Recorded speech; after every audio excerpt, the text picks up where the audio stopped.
Hello guys, कैसे हैं आप लोग। आई होप कि आप सभी अच्छे होंगे। जैसे कि आप लोग जानते हैं कि हम क्लास 10th एनसीईआरटी पर आधारित अग्रवाल इंस्टॉल कर रहे थे।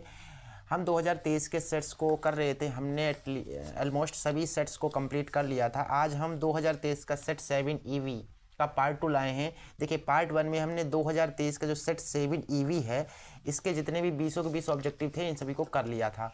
आज हम इसके विस्तृत उत्तरीय क्वेश्चन जो 2, 4, 6 नंबर वाले हैं, इन सभी को करने वाले हैं। ठीक है, क्वेश्चन में यहाँ पढ़ूंगा। अगर आपको यहाँ ना दिखे तो मैं स्क्रीन पर क्वेश्चन लगा दूंगा, वहाँ से आप देख लीजिएगा, एडजस्ट प्लीज कर लीजिएगा। ठीक है, चलिए पहले क्वेश्चन को देख लेते हैं क्या है। देखिए, वीडियो पसंद है तो वीडियो को लाइक भी कर देना और चैनल को सब्सक्राइब कर देना, जिससे आने वाली वीडियोस की नोटिफिकेशन मिलती रहे। और 2023 के सेट 7 से पिछले जितने भी सेट हैं उन सभी को मैंने करा दिया है। वीडियोस नहीं देखे तो लिंक आपको डिस्क्रिप्शन में मिल जाएगी।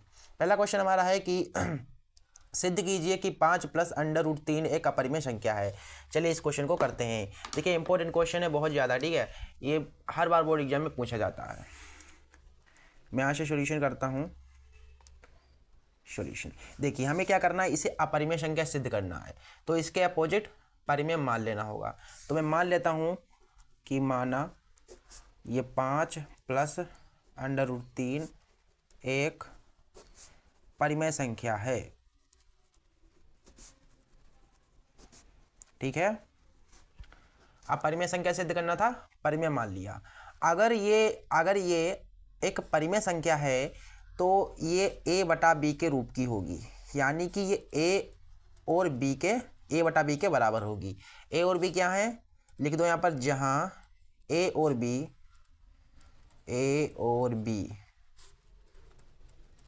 पूर्णांक हैं। ठीक है, अब इसको थोड़ा सा सिंप्लीफाई कर लीजिए।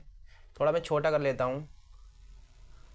ठीक है, देखिए √3 को इसी साइड रोकिए। ठीक है, बराबर हमारा a/v है। ये प्लस का इधर आएगा, माइनस का हो जाएगा। अब देखिए, इसके बटे में कुछ नहीं तो 1, इसकी a से गुणा हो जाएगी, a आ जाएगा, ये हो जाएगा 5v/b कम b। आपने यहाँ पर देखा, लिख दो यहाँ पर चूंकि a 5b और b, a 5b और b क्या है, पूर्णांक हैं। इसलिए a - 5b बटा b एक परिमेय संख्या होगी, परिमेय संख्या है कि नहीं। देखिए, ये बटे में है, इसलिए ये परिमेय संख्या है। अगर ये परिमेय संख्या है तो ये भी परिमेय संख्या होगी, क्योंकि बराबर है इसके। तो लिख दीजिए, इसलिए √3 भी एक परिमेय संख्या होगी। परंतु अगर आप √3 का विरोध करेंगे तो ये एक अपरिमेय संख्या है कि नहीं। विरोध करने पर ये अपरिमेय संख्या है। तो लिख दो यहाँ पर, परंतु इसके विरोधाभास से, परंतु विरोध करने पर या विरोधाभास से अगर आप इसका विरोध करें तो √3 एक अपरिमेय संख्या है। ठीक है, अतः हम यह निष्कर्ष निकालते हैं, हम यह कह सकते हैं या निष्कर्ष निकालते हैं कि 5 + √3 एक अपरिमेय संख्या है। ठीक है, संख्या है। क्यों? क्योंकि देखिए, √3 अगर अपरिमेय संख्या है, ये देखिए √3 एक अपरिमेय संख्या है, और ये जो 3 है, ये वाला √3 यहाँ पर भी मिल रहा है, यहाँ पर भी मिल रहा है। इसका मतलब ये भी एक अपरिमेय संख्या होगी। आई होप कि आपको ये क्वेश्चन समझ में आ गया होगा। चलिए नेक्स्ट क्वेश्चन को देखते हैं क्या है। अगला क्वेश्चन है कि यदि cos a बराबर √3/2 तो sin 2a का मान ज्ञात कीजिए। चलिए इस क्वेश्चन को भी कर लेते हैं। देखिए, हमें यहाँ पर दिया गया है क्वेश्चन, आपको स्क्रीन पर दिख रहा होगा। देखिए, वहाँ पर दिया गया है, यहाँ पर cos a बराबर दिया है √3/2। ठीक है, तो साइन 2a का मान पूछ रहा है। चलिए देखिए, यहाँ से आप a का मान निकाल लो, फिर a का मान इसमें रख देना, ठीक है। तो यहाँ से a का मान निकालिए, कोस इधर भेजेंगे तो इन्वर्स में हो जाएगा। यहाँ से मैं सॉल्यूशन कर रहा हूँ, ठीक है।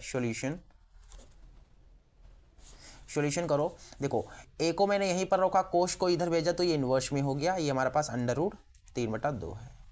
तो a बराबर देखिए क्या आता है। कोस में √3/2 किसका मान होता है? 30 डिग्री का होता है कि नहीं होता है। अतः हमें साइन 2a का मान निकालना है कि नहीं। तो बराबर देखिए, ये 2 है और a का मान अभी मैंने निकाला 30 डिग्री, तो यहाँ पर रख दो, ये गुणा लगा हुआ है, ठीक है।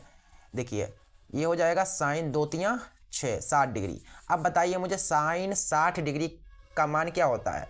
√3/2 होता है ना। तो इस तरीके से हम कह सकते हैं कि √3/2 साइन 2a का मान होगा। आई होप कि आपको ये क्वेश्चन समझ में आ गया होगा। बड़ा आसान क्वेश्चन था। चलिए नेक्स्ट क्वेश्चन को देखते हैं। क्या अगला क्वेश्चन देखिए, अगला क्वेश्चन है, स्क्रीन पर आपको दिख रहा होगा, वहां पर देखिए। क्वेश्चन है कि सिद्ध कीजिए कि बेलन के आयतन का दुगना उसके वक्र पृष्ठ और आधार की त्रिज्या के गुणनफल के बराबर होता है। अच्छा देखिए, क्वेश्चन गा है, इसमें बोल रहा है बेलन का आयतन। तो पहले लिख लो बेलन का आयतन। बेलन का आयतन, बेलन का आयतन क्या होता है? πr²h, यही तो होता है बेलन का आयतन। और बोल रहा है बेलन का वक्र पृष्ठ। तो बेलन का वक्र पृष्ठ पहले लिख लो, बेलन का वक्र पृष्ठ। बेलन का वक्र पृष्ठ कितना होता है? 2πrh होता है कि नहीं होता है। इसमें बोल रहा है कि क्वेश्चन आप देखिए, क्वेश्चन में कह रहा है कि बेलन के आयतन का दुगना, बेलन के आयतन का दुगना। तो यहाँ पर मैं अभी लिखिए, बेलन के आयतन का दुगना, बेलन का आयतन, ठीक है। बेलन का आयतन, ये आयतन लिखा हुआ, आयतन का दुगना, ठीक है। इसका दुगना उसके वक्र पृष्ठ और आधार की त्रिज्या के गुणनफल, यानी कि वक्र पृष्ठ, ये वक्र पृष्ठ यहाँ पर लिखा है, वक्र पृष्ठ और त्रिज्या यानी कि r के गुणनफल। देखिए आप देखिए, वक्र पृष्ठ और त्रिज्या के गुणनफल के बराबर है। बेलन के आयतन का दुगना, बेलन के वक्र पृष्ठ और त्रिज्या का गुणनफल, देखिए वक्र पृष्ठ और गुणनफल के बराबर है। अगर आप आयतन को दुगना करेंगे तो वक्र पृष्ठ और त्रिज्या का गुणनफल बराबर होगा, ठीक है। चलिए, बेलन का आयतन मैंने अभी देखिए बताया πr² होता, तो इसकी जगह पर πr² लिख दीजिए। और यहाँ पर कितना है? 2। यहाँ पर बेलन का वक्र पृष्ठ, बेलन का वक्र पृष्ठ कितना होता है? 2πrh गुणा r। ये 2 को आप सामने भी लिख सकते हो, πr²h। ये देखिए 2πr की r से गुणा होगी r²h। तो देखिए ये हमें ये सिद्ध हो गया, ये मुझे सिद्ध करना था। देन हैंस प्रूव्ड, ठीक है। इस तरीके से ये सिद्ध होता है। चलिए नेक्स्ट क्वेश्चन को देखते हैं क्या है।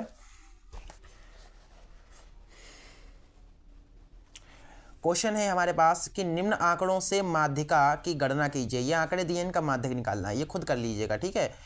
अगला क्वेश्चन अड़ा है कि उस बिंदु के निर्देशांक ज्ञात कीजिए जो बिंदुओं -1,7 और 4,-3 को मिलाने वाले रेखाखंड को, इन बिंदुओं को मिलाने वाले रेखाखंड को 2:3 में 3 के अनुपात में विभाजित करता है। चलिए ये क्वेश्चन करा देता हूँ मैं। देखिए हमारे पास 2 बिंदु हैं, ये क्वेश्चन है अड़ा। इसमें कितने बिंदु हैं? 2 बिंदु हैं। पहला बिंदु यहाँ पर और यहाँ पर मान लीजिए दूसरा बिंदु है, ठीक है। इसको मिलाने वाला, तो इन दोनों को मिलाने वाला। देखिए पहला बिंदु जो हमें दिया गया है -1,7 है, और जो दूसरा बिंदु हमें दिया है वो 4,-3 है। इनको देखिए, इन 2 बिंदुओं को मिलाने वाला रेखाखंड, इनको मिलाने वाले रेखाखंड, इस पर कोई एक बिंदु है, उसके निर्देशांक निकालने। इस पर कोई भी एक बिंदु है, मान लीजिए ये बिंदु है, ठीक है, ये वाला बिंदु है। जो ये बिंदु है वो 2:3 के अनुपात में विभाजित करता है। ये वाला जो बिंदु है, ये मान लीजिए सी बिंदु है, ये ए है और ये बी है। जो ये सी बिंदु है, इस ए बी को कितने अनुपात में?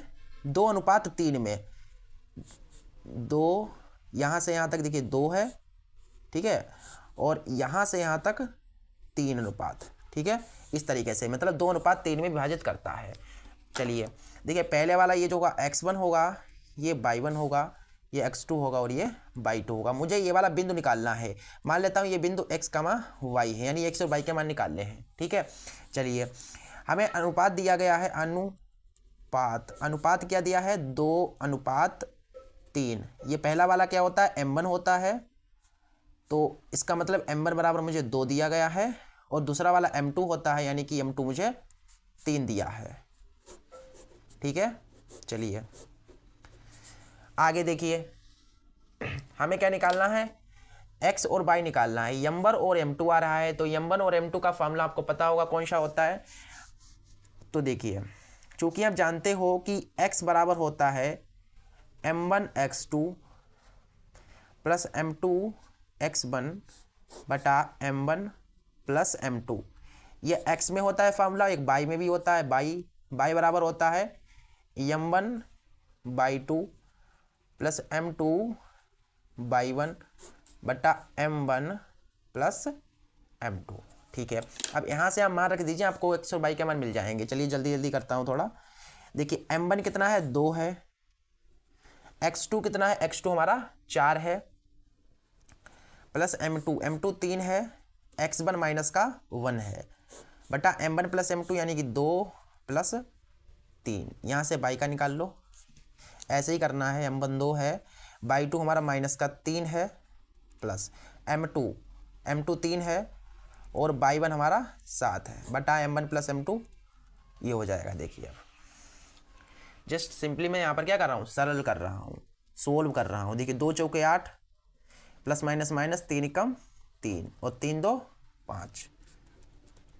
देखिए 2 3 6, 3 सते 21 बटा 3 और 2 5, ठीक है। इतना क्लियर है। आगे देखिए x बराबर देखिए 8 में से 3 गया बचा कितना, 5 बटा 5। यहाँ से देखिए y बराबर 21 से 6 गया, 15 बचा, बटा 5 है। देखिए 5 एकम 5, 5 3 15, यानी कि x का जो मान आया है वो आया है 1, और जो y का मान आया है वो आया है 3। अतः जो बिंदु है हमारा, जो ये वाला बीच वाला जो बिंदु x, y है, अतः बिंदु C हमारा क्या था, मैंने अभी x, y माना था। देखिए मैंने अभी x, y माना है, यही वाला देखिए x, y। देखिए x मैंने कभी कितना निकाला, 1 निकाला, और y कितना निकाला, 3। तो हमारा बिंदु हो जाएगा कितना, 1, 3। आई होप कि आपको ये क्वेश्चन भी समझ में आ गया होगा। चलिए अगला क्वेश्चन देखते हैं क्या है। अगला क्वेश्चन है कि k के किस मान के लिए बिंदु k, -1, 2, 1 और 4, 5 एक ही रेखा पर होंगे। सो आपकी इंफॉर्मेशन के लिए मैं बता दूं, ये जो क्वेश्चन है ये चैप्टर 7 की प्रश्नावली 7.3 का क्वेश्चन है, और 7.3 2024 बोर्ड एग्जाम के लिए हटा दी गई है, तो इसे हम नहीं कराएंगे, टाइम वेस्ट नहीं करेंगे। ये बोर्ड एग्जाम 2024 में नहीं आएगा। जो 2024 बोर्ड एग्जाम में आएंगे वही क्वेश्चन मैं कराऊंगा, उसके विपरीत, उसके अपोजिट कोई नहीं कराऊंगा, ठीक है। चलिए ठीक है, आगे देखिए दूसरा क्वेश्चन क्या है। दूसरा क्वेश्चन है कि निम्नलिखित में से किन्हीं 5 खंडों को कीजिए। चलिए पहला क्वेश्चन है दूसरे का पहला, कि 2 पासों को एक साथ उछाला जाता है, निम्न के आने की प्रायिकता निकालनी है। पहला है दोनों पासों पर एक ही अंक हो, दूसरा है दोनों पासों पर अलग अलग अंक हो, भिन्न भिन्न अंक हो। चलिए ये क्वेश्चन वैसे तो बढ़िया है, प्रायिकता से रिलेटेड है। एक पासे को 2 बार फेंका जाता है। हल डाल के करता हूँ, क्वेश्चन आपको स्क्रीन पर दिख जाएगा, ठीक है। वहीं पर देखिए, एडजस्ट कीजिए। क्या है हमारे पास, एक पासे को 2 बार फेंका जाता है। तो यहाँ पर लिख दो, एक पासे को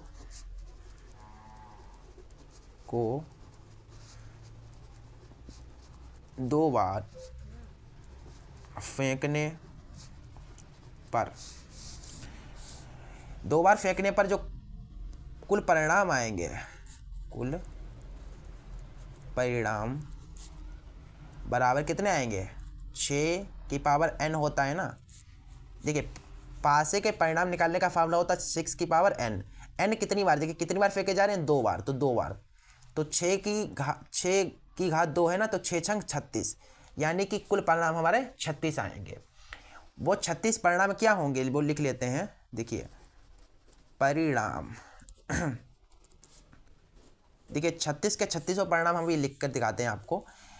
देखिए पहला 1 से शुरू होगा, 1 आएगा, पहले वाले पासे पर हो सकता है 1 आ जाए, दूसरे वाले पे 2 1 हो सकता है, सॉरी 1 यहाँ पर लिखिए, 1,1 हो सकता है पहले पर 1 आए दूसरे पर 2, फिर हो सकता है पहले पर 1 आए लेकिन दूसरे पर 3 आ जाए, मतलब ऐसे ऐसे करके ऐसे भी लिख दो, मैं थोड़ा भी लिखिए यहाँ पर।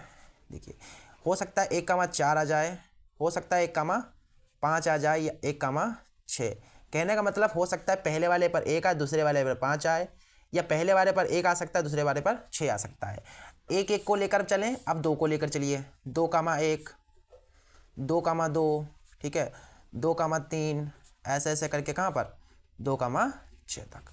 अब 3 पर चलिए, देखिए 3,1 3,2 3,3, ऐसे ऐसे कहाँ तक 3,6 तक। अब 4 को लेकर चलिए, 4,1 4,2 4,3 और 4,4, ऐसे जाएगा ये 4,6 तक, ठीक है।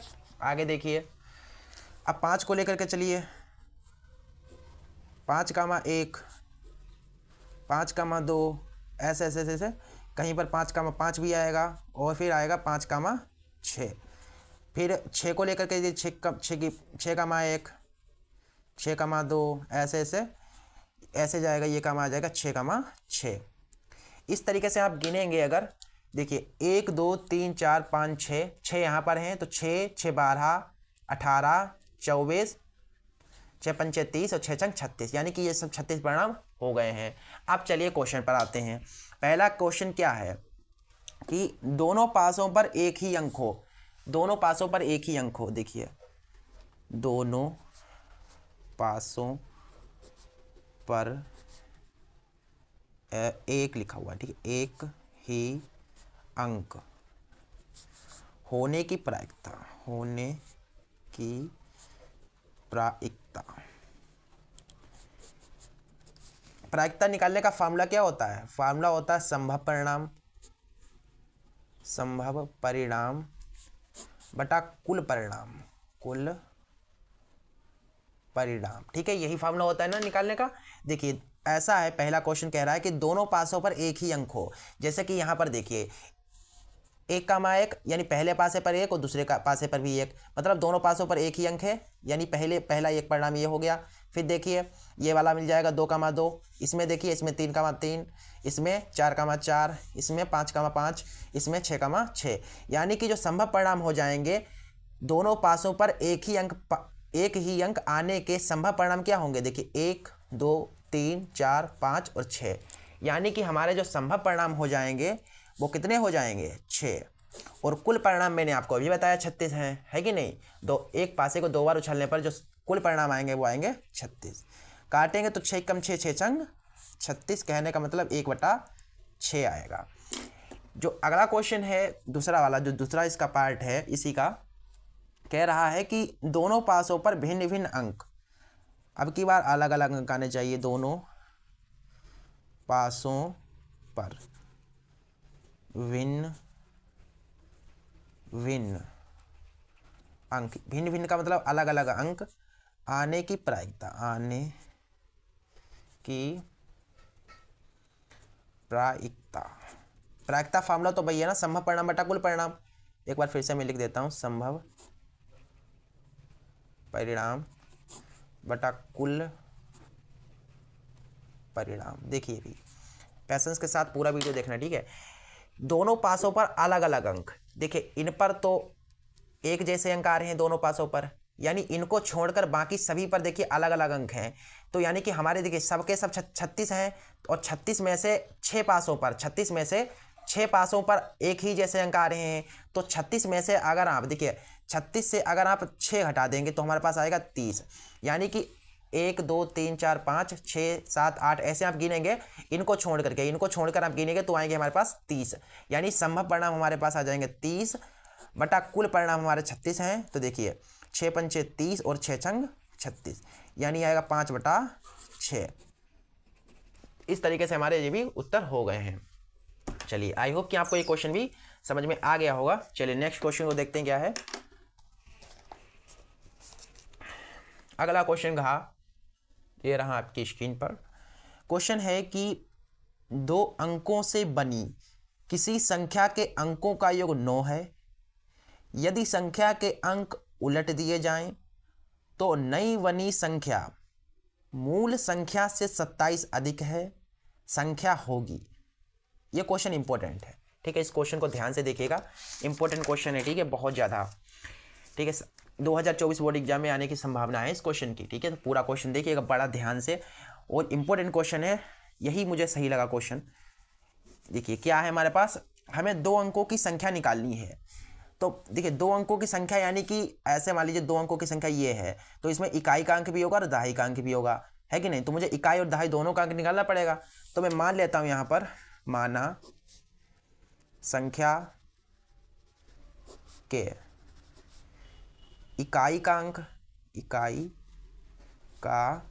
अंक मैं मान लेता हूं इकाई का जो अंक है वो x है तथा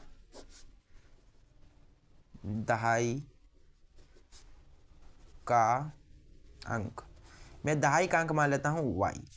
तब देखिए इकाई का अंक, अगर हमारे पास इकाई का अंक x है, दहाई का अंक y है, तो संख्या क्या होगी, तो संख्या हमारी होगी 10x, और 10x नहीं होगा यहाँ पर 10y, और सेटी से मैं काट के भी देती हूँ, रुकिए, संख्या बराबर 10y प्लस x। ऐसा क्यों लिखा मैंने, देखिए पहले इकाई आएगा, इकाई x, फिर दहाई आता है, तो इकाई दहाई, दहाई कितना है 22, तो इकाई को इधर लिख रहा था, मैं यहाँ पर लिख रहा था, तो यहाँ पर ये मिस्टेक हो गई थी, ठीक है। देखिए संख्या क्या होगी 10y प्लस x, पहले इकाई का अंक फिर दहाई का अंक, ठीक है। 2 अंकों की थी इसलिए मैंने 10 लिखा, ठीक है। इतना क्लियर है।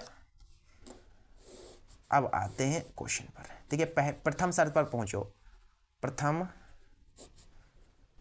शर्तानुसार पहली शर्त से क्या है कि अंकों का योग 9 है।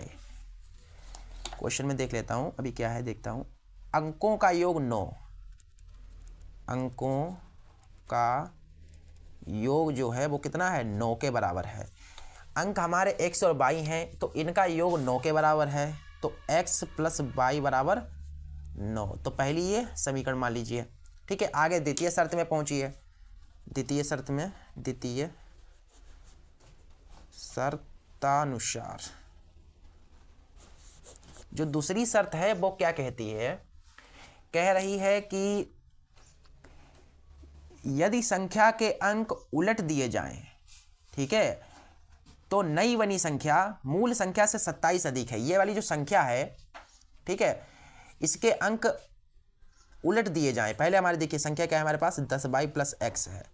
मान लीजिए इसके अंक जो है वो उलट दिए गए, तो उलट देना है। देखिए x, ये वाला y है तो x हो जाएगा, और x है तो y हो जाएगा। देखिए अंकों को मैंने उलट दिया, तो जो नई संख्या बनती है, ये वाली जो नई संख्या बनी है, देखिए इसके अंकों को उलटने पर ये वाली नई संख्या बनी वो 27 अधिक है। यानी ये वाली जो अंक है वो 27 अधिक है, ये 27 अधिक है, इसका मतलब ये 27 कम है।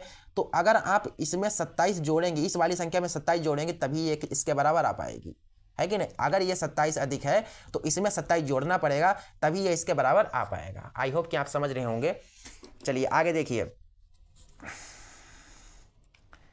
आगे देखिए यहाँ पर क्या है 10y प्लस x प्लस 27, बराबर हटा देंगे तो चिन्ह चेंज हो जाएगा और बराबर में 0 पहुंच जाएगा। अब देखिए 10y से 1y चला गया, बचा 9y, x से 10x गए माइनस के 9x, क्योंकि माइनस के ज़्यादा हैं, प्लस के उधर 27 भेज दो, माइनस के हो जाएंगे।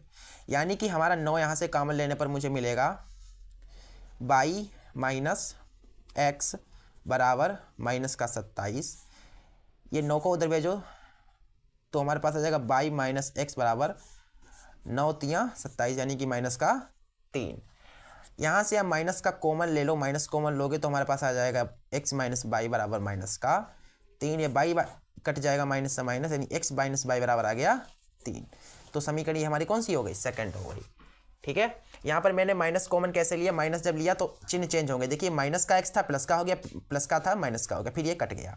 इतना क्लियर है। आगे देखिए हमें एक्स और वाई के मान निकालने पड़ेंगे इन समीकरणों से। एक्स और वाई के मान जब निकल जाएंगे इसमें रखेंगे, संख्या मिल जाएगी।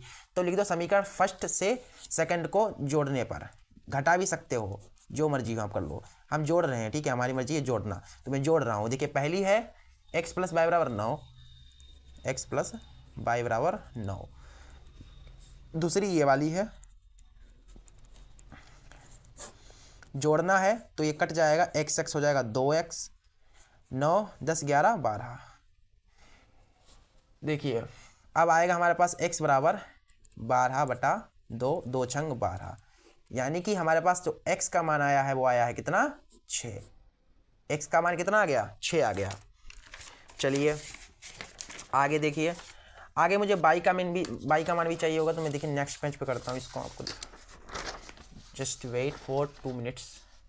देखिए हमारे पास x का मान जो आया है वो आया है 6। अब मुझे y का मान भी चाहिए होगा, तो इस x का मान समीकरण सेकंड में रख देता हूँ, या फर्स्ट में भी रख सकते हो। तो x का मान समीकरण फर्स्ट में रखने पर रख दो। देखिए समीकरण फर्स्ट हमारे पास x माइनस वाई बराबर 3 है। यहाँ पर देखिए x की जगह पर 6 रखना है,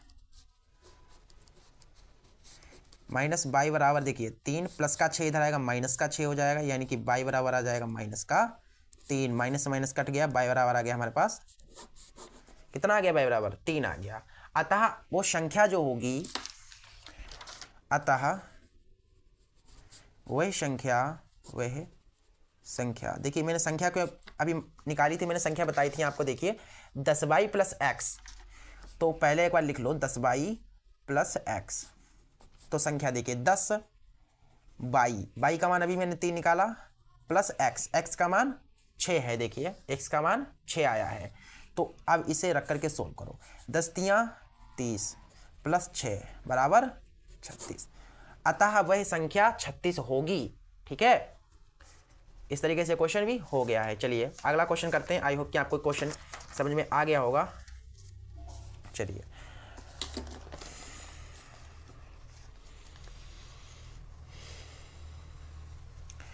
अगला क्वेश्चन है कि तीन ऐसे क्रमागत धन पूर्णांक इस प्रकार हैं कि प्रथम पूर्णांक के वर्ग, पहले पूर्णांक का वर्ग तथा दूसरे और तीसरे के गुणनफल का योगफल 191 है। इन पूर्णांकों को ज्ञात कीजिए। हमें 3 क्रमागत धन पूर्णांक निकालने हैं। चलिए इसको भी कर लेते हैं कि 3 निकालने हैं धन पूर्णांक। चलो भाई इसे भी कर लेते हैं। क्वेश्चन हमारा ग है, दूसरे का ग। हमें 3 क्रमागत धन पूर्णांक चाहिए, तो मैं मान लेता हूँ यहाँ पर, माना पहला क्रमागत धन पूर्णांक देखिए 3 है ना, तो मैं पहले को पहले मान लेता हूँ। पहला क्रमागत धन पूर्णांक, पहले को मैं मान लेता हूँ x है। पहला क्रमागत धन पूर्णांक मान लिया मैंने x है, तथा मैं दूसरे को मान लेता हूँ तथा दूसरा क्रमागत धन पूर्णांक। देखिए दूसरा कैसे निकलेगा, जब उसमें एक जोड़ोगे। देखिए इसमें एक जोड़ोगे तभी दूसरे निकलेगा। तथा तीसरा भी मान लो, तीसरा भी तो निकालना है। तीसरा क्रमागत धन पूर्णांक, अब इसमें एक देखिए, इसमें एक जोड़ा तो दूसरा मिला, अब इसमें एक जोड़ोगे तो तीसरा मिलेगा, यानी इसमें एक और जोड़ दो तो 2 हो जाएगा फिर यहाँ पर, है कि नहीं। तो पहला x, दूसरा निकाला x+1 और तीसरा x+2। अब आते हैं क्वेश्चन पर। क्वेश्चन कह रहा है कि शर्तानुसार, अकॉर्डिंग टू क्वेश्चन क्या है,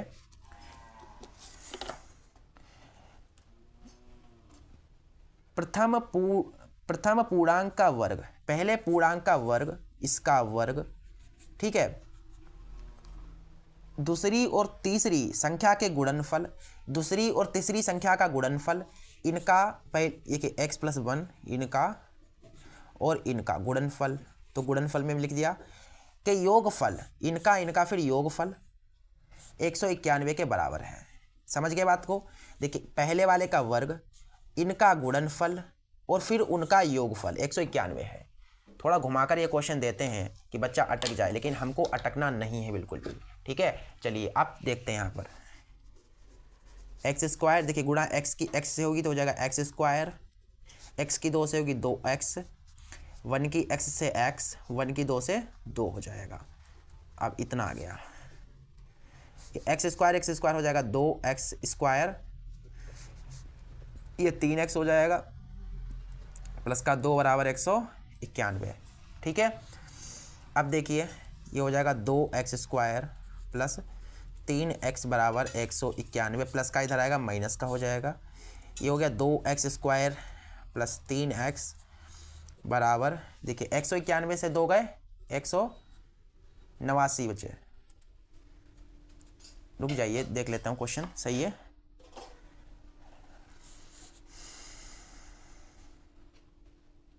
हाँ ठीक है, 89 बचेंगे, 189 ही बचेंगे ना। हाँ ठीक है, अब देखिए इसको ऐसे लिख लो x square plus 3x, plus का इधर आएगा माइनस का, तो बस हो जाएगा गुणनखंड कर दीजिए। देखिए गुणनखंड कैसे होगा, पहले इसकी इधर गुणा हो जाएगी तो कितना आएगा, देखिए 2 ने 18, 2 8 16, 1 17, 2 1 कम 2 और 1 3। तो आपको ऐसी दो संख्याएं सोचनी है जिनकी गुणा करें तो 378 आए, जिन्हें जोड़ें या घटाएं तो 3 आए। तो मैंने अभी संख्या सोची तो मुझे पता चला कि 21 और 18 ऐसी संख्याएं हैं जिनकी गुणा करेंगे तो 378 आएगा, जिन्हें जोड़ें या घटाएंगे तो देखिए 21 से अगर 18 जाएंगे तो 3 बचेंगे, 21 और 18 की गुणा करेंगे तो 378 आएगा। ठीक है, तो वो संख्याएं सोच ली मैंने। ठीक है, टाइम लगता है कभी बार संख्याएं नहीं दिमाग में आती तो मैं वीडियो को थोड़ा स्किप कर देता हूँ, उसके बाद मैं संख्या सोच करके वीडियो फिर से आगे बढ़ाता हूँ। ठीक है, मैंने संख्या सोच ली, भैया आ गई। अब देखें यहाँ पर आपसे संख्या 18 और 21 सोची हैं। देखिए 18x इधर माइनस में लिख लो इसे और इसे लिख लो प्लस में, क्योंकि हमें मेंटेन करके 3 लाना है ना, तो 18 से 21 जाएगा 3 हो जाएगा, है कि नहीं। और ये माइनस का 189 है और बराबर 0। अब देखें यहाँ से कॉमन क्या मिल रहा है मुझे, 2x कॉमन मिल रहा है, ले लो कॉमन। यहाँ से दिया 2x चला गया, सिर्फ x बचा, 2 ने 18। यहाँ से मुझे 21 कॉमन मिल रहा है तो 21 कॉमन ले लो, यहाँ हो जाएगा x माइनस 9 बराबर 0। अब देखिए यहाँ पर x माइनस 9 है, देखिए इस वाले को एक साथ लिख लीजिए क्योंकि कॉमन वाले को कॉमन वाले के साथ, और ये 2 बार है तो इसे एक बार लिख लो, बराबर 0। अब 1 1 को 0 को बराबर डालोगे, ये डालोगे तो मान तो नहीं आएगा, ये प्लस उधर जगह माइनस में हो जाएगा, तो इसे हम नहीं लेंगे। आप इसे भी ले सकते हैं, इसे पहले ले लूँगा मैं। जब आप x माइनस 9 को 0 को बराबर डालोगे तो हमें x का मान मिलेगा 9 प्लस का, जब इसे डालोगे तो माइनस में मिलेगा, तो उसे लिखने का कोई अर्थ है नहीं। तो बस यहाँ पर पहला धन पूर्णांक मुझे x निकालना था, पहला आ गया x मैंने पहला माना था, कितना माना था, पहला x माना था, तो x बराबर 9 आ गया, यानी कि प्रथम धन पूर्णांक जो है वो कितना है, 9 है। तो लिख दो यहाँ पर अतः प्रथम क्रमागत धन पूर्णांक x बराबर कितना आया, 9, तथा अब दूसरा भी निकाल लोगे तीसरा भी निकाल लोगे, तो देखो दूसरा क्रमागत धन पूर्णांक x प्लस 1 बराबर, देखिए मैंने दूसरा क्या माना था, x प्लस 1 माना था ना, तो अब देखिए x प्लस 1, तो x की जगह पर 9 प्लस 1 यानी कि 9 और 1 10। ठीक है, अब तीसरा निकाल लो, तीसरा x प्लस 2 बराबर यानी कि 9 प्लस 2 यानी कि 11। अतः हमारे आ गए पहला पूर्णांक 9 आया, दूसरा 10 आया, तीसरा 11 आया। तो क्रमागत बोला यानी क्रम से देखिए लिखे हुए 9 10 11। इस तरीके से हमारे ये क्वेश्चन समाप्त होता है। ठीक है, चलिए नेक्स्ट क्वेश्चन को देखते हैं क्या है। अगला क्वेश्चन है ये आपके छठे चैप्टर का है, त्रिभुज चैप्टर जो आपका है उसी से रिलेटेड है। घा है क्वेश्चन की चित्र में यदि BD AC पर लंब है, ठीक है, ये वाला जो BD है वो AC पर लंब है तथा CE AB पर लंब है, जो CE है वो AB पर लंब है, तो सिद्ध कीजिए कि त्रिभुज AEC समरूप होगा, या D लिखा हुआ है, D नहीं होगा, सिर्फ ADV। हमें सिद्ध करना है कि AEC ADV के समरूप है। चलिए, तो क्वेश्चन बहुत ही आसान है, और ये कितने नंबर में दिया हुआ, 4 नंबर में दिया हुआ है। इतना आसान क्वेश्चन 4 नंबर में दे दिया, बताइए। इसमें पहले मैं आकृति को बना लेता हूँ। देखिए आकृति क्या है, आकृति में कुछ ऐसे है,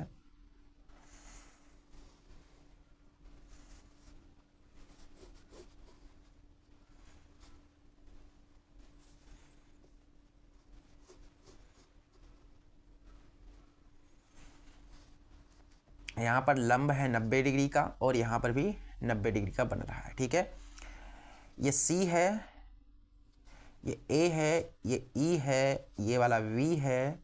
ठीक है, और ये डी है और ये वाला ई है। ठीक है, हमें सिद्ध क्या करना है उसे देखते हैं।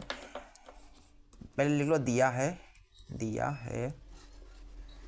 क्या दिया हुआ है कि जो EC है वो AB पर लंब है, EC लंब है, EC AB पर लंब है।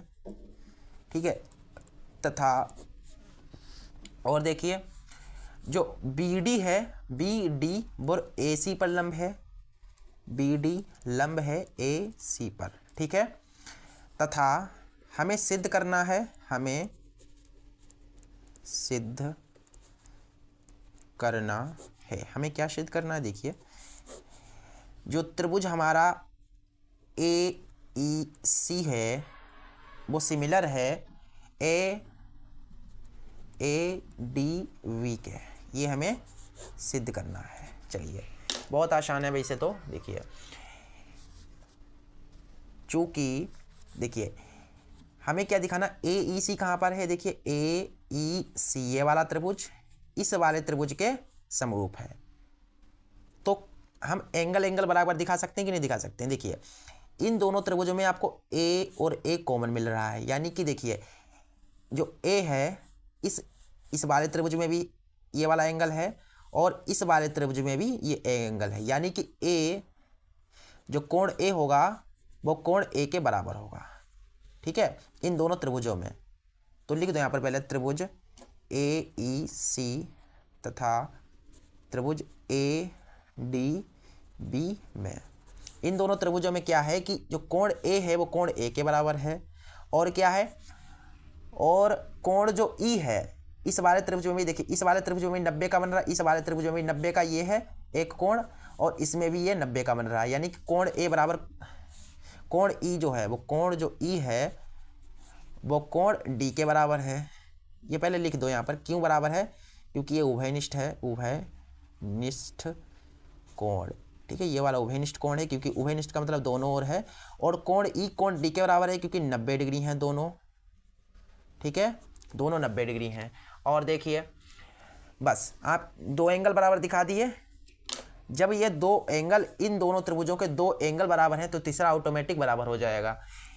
इसलिए ए से एंगल से जब दो त्रिभुजों के एंगल यानी दो एंगल बराबर होते हैं तो वो दोनों त्रिभुज कैसे होते हैं, समरूप होते हैं।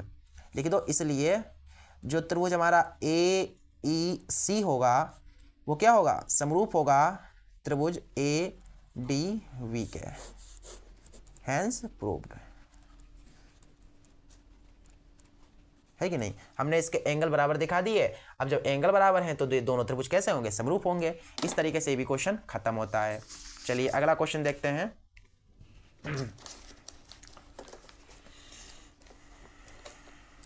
अगला क्वेश्चन है हमारे पास,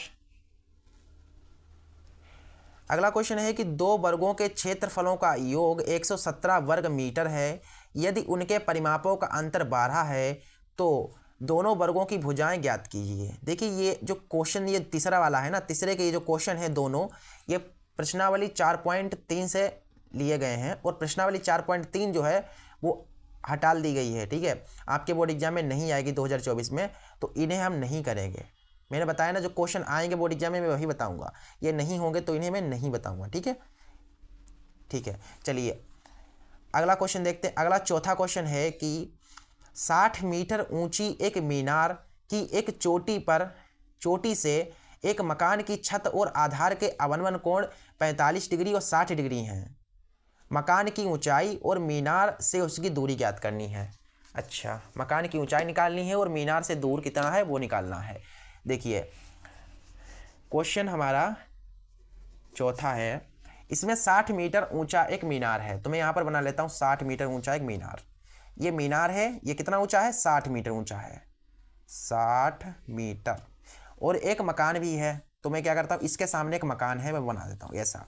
ठीक है, ये दोनों जमीन पर खड़े हुए हैं, तो जमीन पर भैया खड़ा कर दो इन्हें, आसमान में थोड़ी ना उड़ेंगे।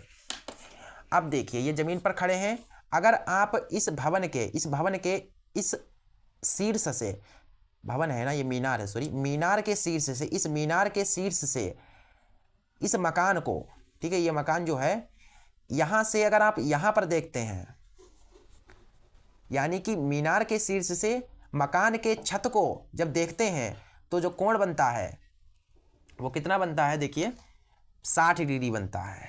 60 डिग्री बनता है कि नहीं, 45, सॉरी 45, मैंने नीचे वाले क्वेश्चन को देख लिया, तो 45 डिग्री बनता है। ठीक है, अगर आप यहाँ से इसके पाद को देखते हैं, किसके, मकान के पाद को देखते हैं, तो कितना बनता है डिग्री का कोण, 60 डिग्री का कोण बनता है। समझ गए कि नहीं समझ गए? मीनार के शीर्ष से मकान के छत का जो कोण है वो 45 डिग्री है और इसके पाद का जो कोण है वो 60 डिग्री है। देखिए अवनवन कोण है तो इसे मैंने ऊपर नहीं दिखाया, ऊपर दिखा देता हूँ मैं। देखिए अवनवन कोण हमेशा ऊपर बनते हैं, तो ये 45 होगा और ये वाला 60 होगा, तो इसको आप यहाँ पर भी ऐसे दिखा सकते हैं, कोई दिक्कत नहीं है। आगे देखिए हमें निकालना क्या है, हमें ये वाला, देखिए ये मकान है ना, तो मकान की हमें ऊंचाई निकालनी है और ये मकान यहाँ से यहाँ तक इस मीनार से कितनी दूरी पर है ये भी निकालना है। ठीक है, तो इसे मैं ए मान लेता हूँ, इसे बी मान लेता हूँ, इसे सी, इसे डी और इसे ई मान लेता हूँ। एक चीज़ और मैं क्लियर कर देता हूँ इस वाले, देखिए इस चित्र में क्या है, चित्र में जो DC है वो EV के बराबर है, DC बराबर है EV के, और जो ED है वो BC के बराबर है, BC बराबर है ED के। ठीक है, इतनी चीज़ ध्यान रखना कि ये वाली भुजा इसके अपने सामने वाली भुजा के बराबर है। ठीक है, हमें AC बराबर पता है, AC बराबर, ये पूरा AC क्या है, देखिए आपको यहाँ पर A और C है ना, ये हमारा मीनार है और ये मीनार कितना है, 60 मीटर ऊंचा है। ठीक है, ये 60 मीटर ऊंचा है, AC बराबर 60 मीटर। चलिए चित्र को देखते रहो, इसलिए मैंने यहाँ पर नया पेज लिया है। अब देखिए आप पहले इस वाले त्रिभुज में चलें, इस वाले त्रिभुज में, त्रिभुज ADC में, त्रिभुज ADC में क्या होगा, टेन ले लो, वही टेन थीटा बराबर क्या होता है, लंब बटा आधार, लंब बटा आधार। तो टेन थीटा, थीटा कितना है, 60 डिग्री, लंब, लंब हमारा ये पूरा AC है और AC है ना, हाँ AC है लंब, तो AC बटा आधार कितना है, आधार हमारा DC है। ठीक है, आधार DC दिख रहा है कि नहीं दिख रहा है, हाँ आधार हमारा DC है। टेन 60 का मान होता है √3, AC पूरा का पूरा 60 दिया है मुझे, 60 मीटर, ये मैं ऐसे दिखा देता हूँ, देखिए आपको समझ नहीं आ रहा, ये होगा पूरा का पूरा है ये। ठीक है, 60 मतलब पूरा मीनार है ना, पूरा मीनार 60 मीटर ऊंचा है। आगे देखिए, अब बटे में हमारा DC भी है, इसके बटे में कुछ तो 1, इसकी इधर गुणा कराएंगे तो हो जाएगा DC √3, एक की 60 से होगी तो 60 आएगा, ये DC बराबर 60, √3 गुणा में इधर आएगा बट्टे में आ जाएगा। अब इसका आप हर परमेकरण कर दीजिए। ठीक है, हर परमेकरण कर दो तो हमारे पास जो DC आएगा वो आएगा 60 √3, ये हो जाएगा 3, 3 दूना 6, यानी जो DC आया है वो आया है 20 √3 मीटर। अतः देखिए DC बड़ा इंटरेस्टिंग क्वेश्चन है, देखिए DC आ गया, DC। अब ये DC क्या है, जो DC है, DC ये मकान है, ये मीनार है, तो मकान जो है यहाँ से यहाँ तक कितना दूर है, 20 √3 मीटर दूर है, तो DC कितना आया, 20 √3 मीटर। ठीक है, क्लियर है इतना? तो यहाँ पर लिख दीजिए, अतः मकान मीनार से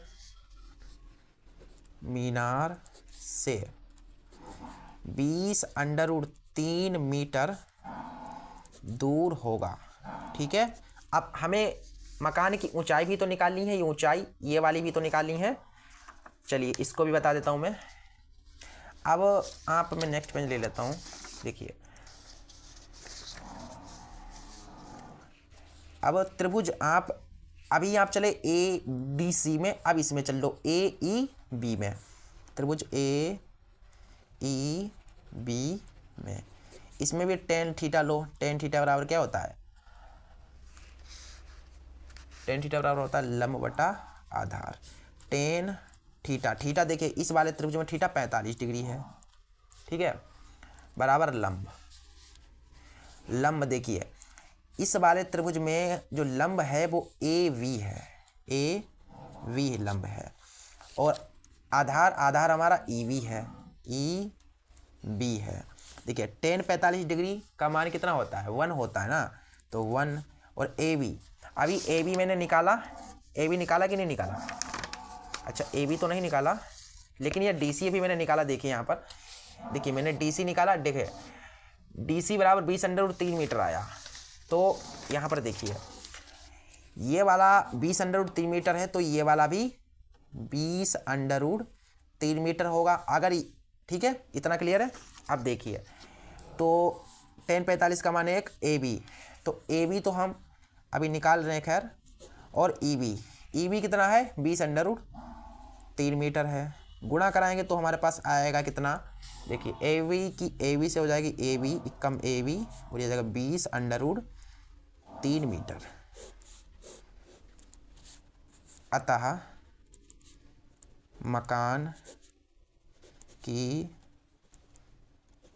मकान की जो ऊंचाई h होगी, ये वाली मकान है, मान लेता हूँ इसकी ऊंचाई h है यहाँ से यहाँ तक, तो क्या होगी देखिए, देखो आप मकान की ऊंचाई ED,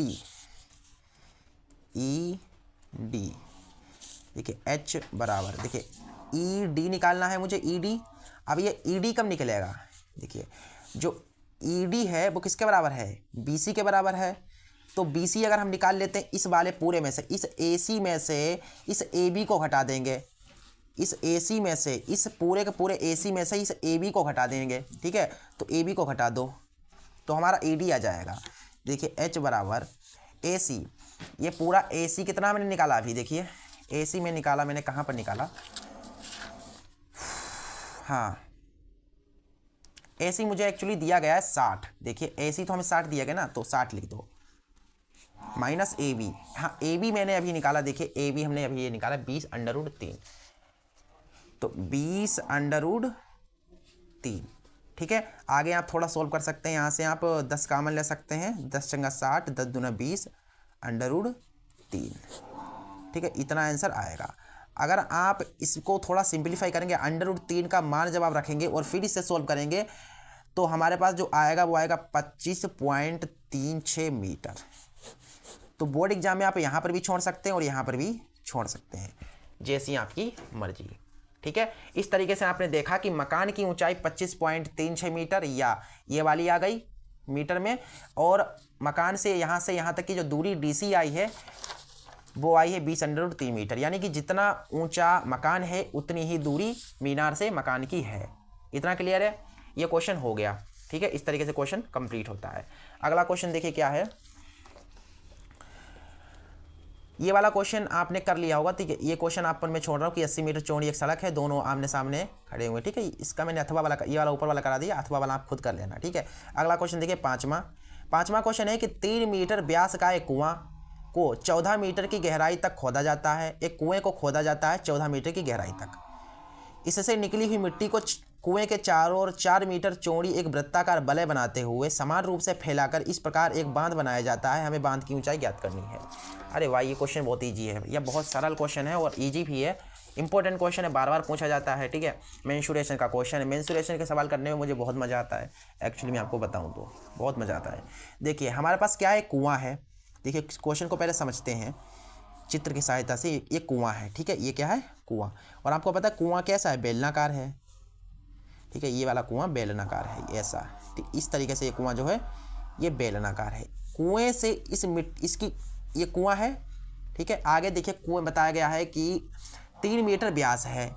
इस कुएं का, इस पूरे कुएं का जो व्यास है यहाँ से यहाँ तक वो 3 मीटर है, ठीक है। और कुएं की ऊंचाई, कुआं है 14 मीटर गहरा, तो ये जो गहरा, इसकी गहराई है यहाँ से यहाँ तक, इसकी जो गहराई है वो 14 मीटर है, ठीक है। इससे निकली हुई मिट्टी को चारों ओर फैला करके इस कुएं से खोदा जाता है, तो कुएं से मिट्टी निकलेगी और उस मिट्टी को कुएं के चारों ओर एक वृत्ताकार वलय बनाते हैं। मिट्टी को निकाला और चारों ओर एक वृत्ताकार वलय बना देते हैं, ऐसे करके। देखिए मैं बताता हूँ, ऐसे ये देखिए ऐसे करके मिट्टी निकाली और चार और वृत्ताकार बल्ले बनाते हुए ऐसे खोद डाला, ठीक इस तरीके से। समझ गए बात को? ये वृत्ताकार बल्ले बनाया है इन्होंने इस तरीके से। और इस जो वृत्ताकार जो बल्ले है इसकी चौड़ाई कितनी है? 4 मीटर चौड़ा ये वृत्ताकार बल्ले है। अभी रुकिए, देखिए ये पूरा का पूरा 4 मीटर चौड़ा है, 3 मीटर व्यास है। चलिए दिया है, क्या दिया गया है हमें? हमें दिया गया है कुएं की ऊंचाई, कुएं की ऊंचाई, कुएं की जो ऊंचाई h हमें दी हुई है वो दी हुई है 14 मीटर, तथा कुएं का व्यास, कुएं का जो व्यास दिया है वो मुझे दिया गया 3 मीटर। अगर कुएं का व्यास 3 मीटर है तो त्रिज्या कितनी होगी? इसलिए त्रिज्या r बराबर 3 का आधा कर दो तो त्रिज्या निकल आएगी। तो आप यहाँ पर देखेंगे कितना आएगा? 1.5 आएगा। 3 का आधा 1.5 मीटर, यानी कि भैया जो कुआं है वो 14 मीटर गहरा है और त्रिज्या कितनी है? 1.5 है। ठीक है, हमें क्या निकालना है? हमें निकालना क्या है? बांध की ऊंचाई निकालनी है। बांध की ऊंचाई, ये बांध जो निकाला गया है ये कितना ऊंचा होगा ये मुझे निकालना है। इसको मैं कैपिटल H मान लेता हूँ, ठीक है। ये मैंने स्मॉल h माना ना यहाँ पर, तो इसको कैपिटल H मान लो। चलिए देखिए, जो कुएं से मिट्टी निकाली गई है उसका आयतन और कुएं की जो मिट्टी है, देखिए सॉरी यहाँ पर फिर से बताता हूँ। देखिए कुएं का आयतन और इस मिट्टी का आयतन बराबर होगा। क्यों बराबर होगा? क्योंकि जो मिट्टी कुएं से निकाली है उसी का तो बांध बनाया गया है, तो जो बांध का आयतन होगा वही कुएं का आयतन होगा। कह सकते हैं कि कुएं का आयतन बराबर लिख दो यहाँ पर, देखिए कुएं का आयतन बराबर होगा बांध का आयतन। बांध का आयतन क्यों भैया? क्यों? कुएं से जो मिट्टी निकाली गई, अगर मान लीजिए 1 कुंटल मिट्टी निकाली है कुएं से, तो 1 कुंटल मिट्टी का ही बांध बनाएगा। जितनी मिट्टी निकाली उतने का ही तो बांध बनेगा, उससे ज़्यादा का थोड़ी ना बनेगा। तो कह सकते हैं कि इसका आयतन बराबर होगा। आयतन का मतलब एक वजन होता है, ठीक है। तो कुआं कैसा है? बेलनाकार है, इसलिए यहाँ पर बेलन का आयतन लगाएंगे। पाई आर स्क्वायर एच बराबर, देखिए ये बांध क्या है? बांध हमारे 2 वृत्त हैं इसमें। देखिए एक ये वाला वृत्त है, देखिए कुएं का एक वृत्त है, गोलाकार है, ठीक है, गोलाकार है, ये वाला एक वृत्त है। एक ये बड़ा वाला वृत्त है बांध वाला। यानी कि अगर मुझे मान लीजिए ये वाला चाहिए, ये पूरा का पूरा ये चाहिए, तो मुझे इसको घटाना पड़ेगा, तभी तो ये सफ़ेद सफ़ेद मिल पाएगा। तो मैं क्या करता हूँ, इस वाले को, ये लाल लाल है, इसको घटा देता हूँ। तो बड़े वृत्त से छोटे वृत्त को घटा दो, है कि नहीं? तो लिख दो यहाँ पर बड़े वृत्त का क्षेत्रफल, बड़े वृत्त का क्षेत्रफल माइनस छोटे वृत्त का क्षेत्रफल तभी तो मुझे बांध का जो आयतन मिल पाएगा। देखिए ये भी ऐसे ही रहने दो, पाई आर स्क्वायर एच। देखिए बड़े वृत्त का क्षेत्रफल, ये बड़ा वृत्त है, इसका क्षेत्रफल pi r square h. Pi r square, वृत्त का क्षेत्रफल कितना होता है? पाई आर स्क्वायर, तो केवल पाई आर स्क्वायर होगा, माइनस छोटे वृत्त का क्षेत्रफल। छोटा वृत्त हमारे पास क्या है? ये वाला, तो इसका भी यही पाई आर स्क्वायर ही होगा। लेकिन यहाँ पर जो बड़ा वृत्त है इसकी त्रिज्या कुछ ज़्यादा होगी, क्योंकि यहाँ से देखिए ये पूरा का पूरा 4 मीटर इधर है और ये 3 मीटर, केंद्र तो एक ही है, यहाँ से देखिए, यहाँ से यहाँ तक 1.5 है, ये वाला 1.5 है, और 1.5 में 4 जोड़ दोगे तो कितना हो जाएगा? 5.5। यानी कि जो R2 है, यहाँ पर इसे मान लो R2। देखिए बड़े वृत्त की त्रिज्या को R2 मान लो और छोटे वृत्त की त्रिज्या को R1 मान लो। तो जो R2 होगा, देखिए 4 मीटर चौड़ा वृत्त है, वृत्ताकार वलय है, और उसकी त्रिज्या उसकी ये वाली, देखिए ये इतना 4 है और ये 1.5, ये वाला 1.5 है। तो 4 में 1.5 जोड़ दोगे तो कितना आएगा? 5.5 आएगा। और R1 क्या है? R1 हमारे, देखिए R1 ये वाला, ये छोटा वाला ना, तो छोटा वाले की R1 कितनी है? 1.5 है। तो R1 तो हमारा 1.5 ही है, 1.5 मीटर, और ये 5.5 मीटर। आप इसमें मान रख दीजिए, आपका उत्तर आ जाएगा। ठीक है, चलिए पहले तो मैं थोड़ा सिंप्लीफाई कर लेता हूँ। पाई आर स्क्वायर एच बराबर देखिए पाई पाई कॉमन ले लो, यहाँ से बचेगा R2 का स्क्वायर माइनस R1 का स्क्वायर। मुझे इसकी क्या निकालनी है, ऊंचाई, तो ऊंचाई से गुणा कर दो, ठीक है, ऊंचाई से क्या कर दो, गुणा कर दो, क्योंकि ऊंचाई तभी तो निकलेगी। ये कैपिटल है, कैपिटल में मानी है ना मैंने, देखिए मैंने बांध की ऊंचाई कैपिटल H में मानी है, तो कैपिटल H से गुणा करनी पड़ेगी, ठीक है। इतना क्लियर है। आगे देखिए ये पाई से पाई कट जाएगा, ये हमारे पास क्या है R स्क्वायर H बराबर देखिए R2 का स्क्वायर माइनस R1 का स्क्वायर गुणा H। अब इसको सिंप्लीफाई कर लो अगला दूसरे पेज में, यहाँ से देखिए, देखिए कुएं की त्रिज्या कितनी है, 1.5 है, इसका स्क्वायर। कुएं की ऊंचाई कितनी है, कुएं की ऊंचाई जो है वो कितनी है, 14। कुएं की जो ऊंचाई है वो 14 है, तो 14 बराबर, और क्या है, बराबर क्या है, बराबर के बाद है R2 का स्क्वायर। R2 कितनी है देखिए, R2 5.5 है, तो 5.5 का स्क्वायर माइनस R1 का स्क्वायर। R1 हमारी 1.5 है, तो 1.5 का स्क्वायर गुणा H, ठीक है। बस इसमें कैलकुलेशन होती है और कुछ नहीं। अब इसको सोल्व कर दो, आंसर आ जाएगा। 1.5 गुणा 1.5 करोगे तो कितना आएगा, कैलकुलेटर तो है नहीं, मैं ऐसे कर लेता हूँ आप सामने, ठीक है। 5 25, 5 5, 6 7, और ये 15 1 15, 5 7 5 12, तो यह जाएगा 2.25 गुणा 14, 5.5। देखिए A square minus B square के फॉर्म में से लिख दो, A प्लस बी, एक बार प्लस में लिख दो, एक बार माइनस में लिख दो, गुणा H, ठीक है कि नहीं भैया। A square minus B square का फार्मूला क्या होता है, A plus B, A minus B. A की जगह पर 5.5 है, B की जगह पर 1.5 है। अब देखिए इसकी गुणा कराएंगे तो कितना आएगा, चलो अभी रहने दो, बाद में कराएंगे गुणा, हो सकता है कुछ आगे चल के कट जाए। 5 और 5 10, 5 6 1 7, इससे कटेगा तो कितना आएगा, 5 से 5 चला गया 0, 5 से गया 4, यानी कि आ गया 2। ये गुणा में H भी तो चल रहा है ना, 2.25, ये 7 दूना 14 और 2 दूना 4 बराबर 2H। सही है ना भैया, 7 दूना 4 हो गया, 7 दूना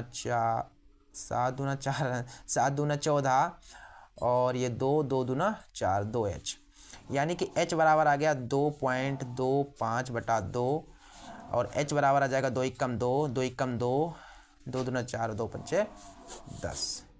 यानी कि जो बांध है, ठीक है, जो बांध है वो कितना ऊंचा है, 1.125 मीटर ऊंचा है, ठीक है। इस तरीके से क्या है, ये क्वेश्चन खत्म होता है। ये क्वेश्चन भी हो गया, पूरा का पूरा सेट मैंने करा दिया है। 2023 के जितने भी सेट थे, 2023 के 7 सेट थे ना, तो हमने आज जो 7वां सेट लास्ट था, इसको भी मैंने करा दिया है, ठीक है। इस तरीके से आगे कुछ नहीं बचा खाली। कल से हम क्या करेंगे, कल से जो आपकी फिजिक्स केमिस्ट्री के जो न्यूमेरिकल्स हैं, अग्रवाल का अनसोल्व्ड, उसके कराऊंगा, ठीक है। मैं कराऊंगा कल से फिजिक्स केमिस्ट्री